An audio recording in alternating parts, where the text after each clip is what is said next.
আমি যদি দেশের প্রধানমন্ত্রী হই তবে সবার আগে এই পরীক্ষা ব্যবস্থাটা তুলে দেব। মাননীয় প্রধানমন্ত্রী, সম্মানিত সভাপতি ও উপস্থিত সুধীবৃন্দ, ইহার চেয়ে হতেন যদি অনেক কিছু তো হতে ইচ্ছে করে, কিন্তু বাবার অত্যাচারে কি কোনো কিছু করার বা হওয়ার সত্যিই জো আছে? এই তো কদিন আগে বাসার সবাই মিলে নাটক দেখতে বসেছে, আমিও পরিবেশের বন্ধ সুখে আস্তে আস্তে এগোচ্ছি কোন রকমের দর্শকের সাহিত্যে জায়গা দখল করার জন্য। অমনি বাবা গুরুগম্ভীর কণ্ঠে আদেশ জারি করলেন, দুদিন পরে তোমার পরীক্ষা, এখন তোমার এসব নাটক ফাটক দেখা চলবে না। কি আর করা, দরজার চৌকাঠ থেকেই ফিরে যেতে হলো। যেতে যেতেই শুনতে পেলাম নাটকের ছেলেটি তার বাবাকে বলছে, আমি এবার পরীক্ষা দেব না।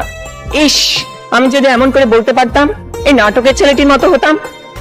কিন্তু এ তো শুধু নাটকেই সম্ভব। আবার স্কুলের কথাই ধরুন না কেন, সব সময় পরীক্ষা লেগেই আছে। ক্লাস টেস্ট, সাপ্তাহিক, মাসিক, টার্ম, এবং আমাদের স্কুলে আরো একটি পরীক্ষা আছে, পপ টেস্ট। অর্থাৎ বলা নেই কওয়া নেই, স্যার ম্যাডাম ক্লাসে এসে দুম করে বললেন, তোমাদের পরীক্ষা নেব। কি জ্বালা, এমনিতেই পরীক্ষার ভয় বাঁচি না।